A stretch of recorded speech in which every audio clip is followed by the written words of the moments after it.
यादी आत्ताच तपासून घ्या, नंतर रडू नका. महसूल मंत्री बावनकुळेंचा मवियाला टोला.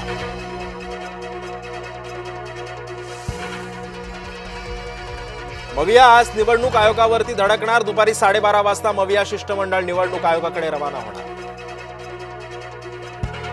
आमदार संग्राम जगताप स्वतःच्या भूमिकेवर ठाम. राष्ट्रवादीमध्ये वैचारिक गोंधळ. अजित पवारांना भेटून जगताप भूमिका मांडणार. देवेंद्र फडणवीसांना बुलडोजर सीएम ठरवण्याचा प्रयत्न. मुंबईमध्ये अज्ञातांकडून फलकबाजी. फलकांवर देवाभाऊ जाहिरातीचा दिसला पुढचा टप्पा. रमाबाई आंबेडकर नगरचा पुनर्विकास पुन्हा एकदा चर्चेत. मुख्यमंत्री देवेंद्र फडणवीसांच्या हस्ते होणार आज भूमिपूजन. मुंबईतल्या चर्चित दलित वस्ती पुन्हा विकासासाठी होणार हालचाल. खड्ड्यांमुळे मृत्यू, वारसाला 6 लाखांची भरपाई. मुंबई उच्च न्यायालयाचे आदेश. ओंकार हत्ती मडोरा गावातच ठाण मांडून हत्तीच्या भीतीनं भात कापणीची कामं ठप्प. वन विभागानं बघ्याची भूमिका घेतल्याचा ग्रामस्थांचा आरोप. दिवाळी आधी सुटकेचा निश्वास. एसटी कर्मचाऱ्यांचं आंदोलन स्थगित. एसटी कर्मचाऱ्यांना मिळणार 6,000चा बोनस. आता फंडाचे सगळे पैसे काढता येणार. ईपीएफओचा नवा निर्णय. 10वी-12वीच्या परीक्षेच्या तारखा जाहीर. 12वीची परीक्षा 10 फेब्रुवारी ते 18 मार्च 2026 दरम्यान होणार.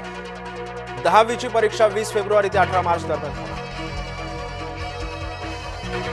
निलेश गायवळच्या विरोधामध्ये आणखी एक गुन्हा. बनावट पासपोर्ट प्रकरणामध्ये गायवळ आणखी अडचणी.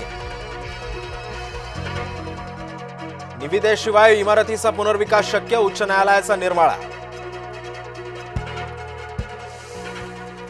चांदीचा भाव 1,80,000 रुपये किलो. जागतिक पातळीवर तुटवडा असल्यानं किमतीमध्ये वाढ. एकाच दिवसात चांदीमध्ये 11,000ची वाढ.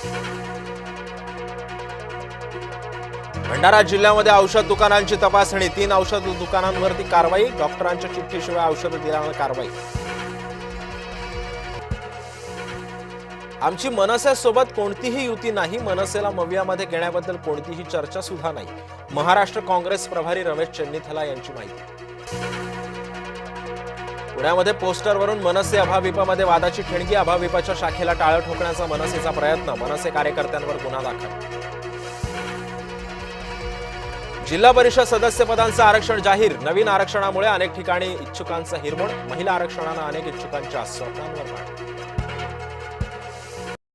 नागपूरच्या वानाडोंगरी नगर परिषद क्षेत्रातील मतदार यादीमध्ये घोळ. एकाच घरामध्ये तब्बल 200 पेक्षा जास्त मतदार. जिल्हा प्रशासनानं दखल घेऊन चौकशी करण्याची मागणी.